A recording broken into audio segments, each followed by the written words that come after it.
Italy के प्रधानमंत्री Giorgia Meloni Italy ही नहीं बल्कि भारत में भी अपनी तगड़ी फैन फॉलोइंग रखती हैं।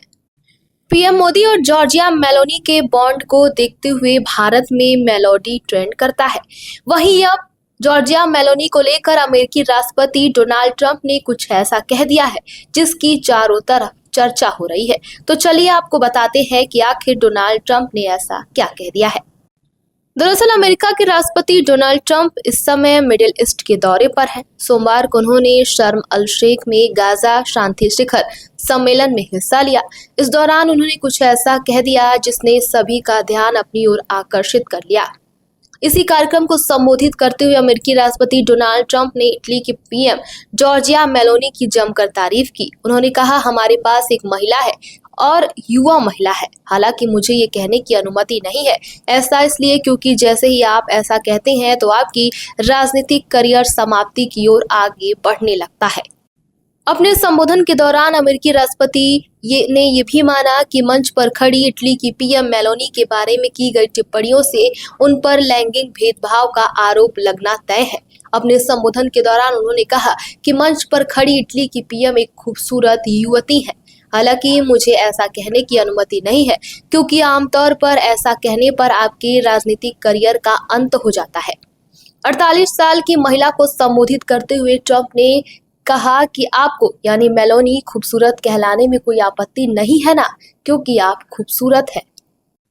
जाहिर है कि अमेरिकी राष्ट्रपति डोनाल्ड ट्रंप ने आव्रजन और सांस्कृतिक मुद्दों पर वैचारिक सहयोगी रही मेलोनी का विश्वसनीय करार दिया है। वहीं उन्होंने आगे कहा कि इटली में लोग उनका सचमुच सम्मान करते हैं। वो एक बहुत बड़ी राजनीतिज्ञ हैं। बता दें कि मेलोनी शिखर सम्मेलन के लिए ट्रंप के पीछे मंच पर एकत्रित लगभग 30 नेताओं में एकमात्र महिला थी, जहां उन्होंने गाजा में शांति स्थापित करने में मदद करने के संकल्प के साथ एक घोषणा पत्र पर हस्ताक्षर भी किया। ये तो बात हो रही थी ट्रंप की। अब बात करते हैं तुर्की के राष्ट्रपति ने मेलोनी को क्या कहा। तो बता दें कि मिस्र में गाजा शांति वार्ता के बीच तुर्की के राष्ट्रपति रिसेप तैयब एर्दोगन ने इटली की प्रधानमंत्री जॉर्जिया मेलोनी से सिगरेट छोड़ने के लिए कहा। इस दौरान वहां फ्रांस के राष्ट्रपति इमैनुएल मैक्रों भी मौजूद रहे। उन्होंने बीच बातचीत में दिलचस्प वीडियो भी दिखाया। ट्विटर और बाकी सोशल मीडिया पर जारी वीडियो में एर्दोगन मेलोनी से कह रहे हैं, मैंने तुम्हें विमान से उतरते देखा, तुम बहुत अच्छी लग रही हो, लेकिन मुझे तुम्हारा धूम्रपान बंद करवाना होगा। इस बीच फ्रांस के राष्ट्रपति इमैनुएल मैक्रों, जो उनके बगल में खड़े थे, ने एर्दोगन की उम्मीद पर पानी फेर दिया और हंसते हुए कहा, ये नामुमकिन है। साथ ही साथ आपको बता दें कि प्रधानमंत्री नरेंद्र मोदी ने इटली की प्रधानमंत्री जॉर्जिया मेलोनी से बीते दिनों बातचीत की थी। बातचीत में दोनों नेताओं ने भारत इटली रणनीतिक साझेदारी को और मजबूत करने की प्रतिबद्धता दोहराई थी। साथ ही उन्होंने यूक्रेन संकट का शीघ्र समाधान निकालने में सहयोग बढ़ाने पर भी सहमति जताई। पीएम मोदी और इटली की प्रधानमंत्री जॉर्जिया मेलोनी ने निवेश, रक्षा, सुरक्षा, अंतरिक्ष, विज्ञान, प्रौद्योगिकी, शिक्षा, लोगों के बीच रिश्ते और आतंकवाद रोकने जैसे महत्वपूर्ण क्षेत्रों में भारत इटली के सहयोग की समीक्षा की और इसे बेहतरीन बताया। दोनों नेताओं ने 2025 से लेकर 2029 के संयुक्त योजना के तहत इस साझेदारी को और मजबूत बनाने का वादा भी किया।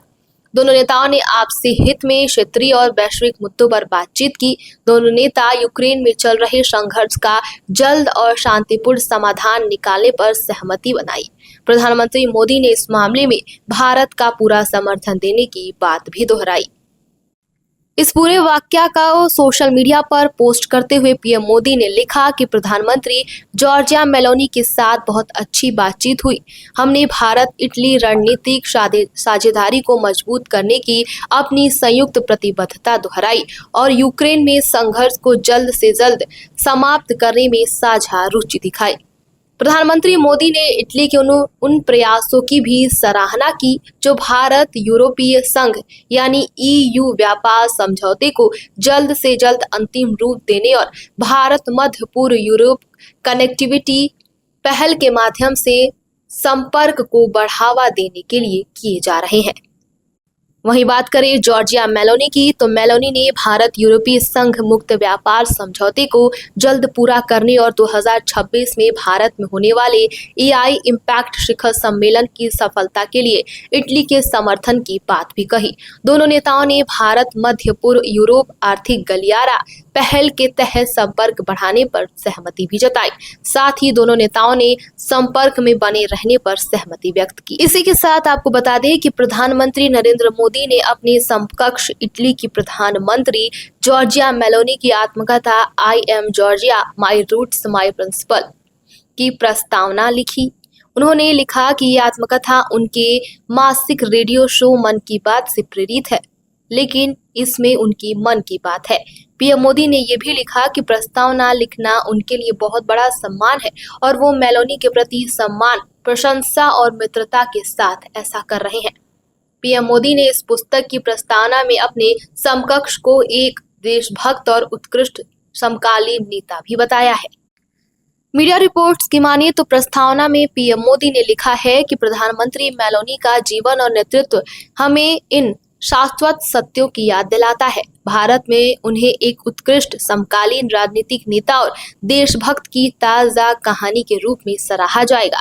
दुनिया के साथ समान स्तर पर जुड़ते हुए अपनी सांस्कृतिक विरासत की रक्षा करने में उनका विश्वास हमारे अपने मूल्यों को दर्शाता रहेगा।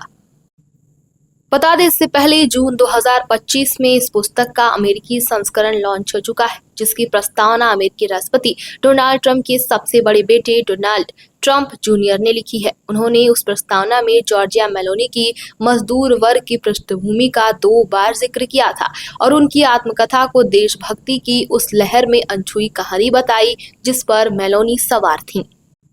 जॉर्जिया मेलोनी ने अपनी आत्मकथा में महिलाओं के कष्ट का भी उल्लेख किया है। वो अपने चुनाव पूर्व भाषणों में भी उसका उल्लेख करती रही हैं। वो अपनी सभाओं में कहती रही हैं कि मैं जॉर्जिया हूँ, मैं एक महिला हूँ, मैं इतालवी हूँ, मैं ईसाई हूँ। आप इसे मुझसे छीन नहीं सकते हैं। ये उनका प्रिय नारा रहा है। उन्होंने संस्मरण में अपने खिलाफ चलाए गए कई अभियानों का जिक्र किया है, जिसमें उन्हें बदनाम करने की कोशिश की गई थी क्योंकि वो एक अविवाहित महिला थी। उन्होंने गर्भवती होने पर भी राजनीतिक गलियारों से परहेज नहीं किया था। मेलोनी की पुस्तक की बात करें तो पुस्तक में लिखा गया है कि मैंने कभी नहीं माना कि एक महिला को सिर्फ महिलाओं के प्रतिनिधित्व करने के लिए राजनीति में आना चाहिए। राजनीति सबके लिए है, सबके भले के लिए है। अगर मेरे जैसे मेरे विशेषाधिकारों के बावजूद किसी गर्भवती महिला को गर्भवती होने के कारण नौकरी छोड़ने के लिए कहा जा रहा है, तो एक गर्भवती युवती के लिए कॉल सेंटर में अस्थायी नौकरी करने का क्या मौका होगा। मैं ये साबित करना चाहती थी कि बच्चे कोई सीमा नहीं है। दरअसल वो हमें सीमाओं से पार पाने में मदद करते हैं। वहीं बीते बुधवार को पीएम मोदी ने कतर के अमीर शेख तमीम बिन हमाद अल थानी से बातचीत की। इस दौरान उन्होंने दोहा में इजरायली हमले को कतर की संप्रभुता का उल्लंघन बताया। पीएम सोशल मीडिया पर लिखे कि मैंने कतर के अमीर शेख तमीम बिन हमाद अल थानी से बातचीत की है और दोहा में हुए हमले पर गहरी चिंता व्यक्त की है। भारत भाईचारे वाली कतर की संप्रभुता के उल्लंघन की निंदा करता है। हम मामलों के समाधान के लिए संवाद और कूटनीति का समर्थन करते हैं और किसी भी तरह की बढ़ोतरी से बचने का आग्रह करते हैं। भारत क्षेत्र में शांति और स्थिरता के लिए दृढ़ है और आतंकवाद के खिलाफ खड़ा है। आपको बता दें कि मंगलवार को इजराइल ने कतर की राजधानी दोहा में हमास के नेताओं पर उस वक्त हमला किया जब गाजा युद्ध विराम प्रस्ताव पर हमास के शीर्ष नेता विमर्श कर रहे थे। मेलोनी के किताब लॉन्चिंग को लेकर पीएम मोदी ने लिखा कि प्रधानमंत्री मेलोनी का जीवन और नेतृत्व हमें शाश्वत सच्चाइयों की याद दिलाता है। ये किताब भारत में एक ताजगी भरी कहानी के रूप में पढ़ी जाएगी, जिसमें एक बेहतरीन समकालीन नेता और देशभक्ति की झलक देखने को मिली।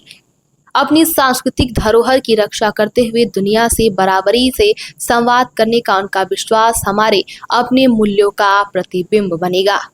प्रधानमंत्री ने मेलोनी की प्रेरणादायक और ऐतिहासिक यात्रा की भी तारीफ की और कहा कि ये कहानी भारतीय पाठकों के दिल को छुएगी। मेलोनी की किताब का भारतीय संस्करण जल्द ही लॉन्च होगा। पीएम मोदी ने अपने 11वें साल के कार्यकाल का जिक्र करते हुए कहा कि उन्होंने दुनिया के कई नेताओं से मुलाकात की है, जिनकी जीवन यात्रा ने उनकी व्यक्तिगत कहानियों को आकार दिया है और दुनिया को एक व्यापक संदेश दिया है। मोदी ने लिखा कि उनके लिए ये बहुत बड़ा सम्मान है कि वो इस किताब का फॉरवर्ड लिख रहे हैं और वो ये काम मेलोनी के प्रति सम्मान, प्रशंसा और मित्रता की भावना के साथ कर रहे हैं। इस खबर पर आपकी क्या राय है, हमें कमेंट बॉक्स में जरूर बताएं और देश दुनिया की तमाम खबरों को देखने के लिए हमारे चैनल को सब्सक्राइब करें।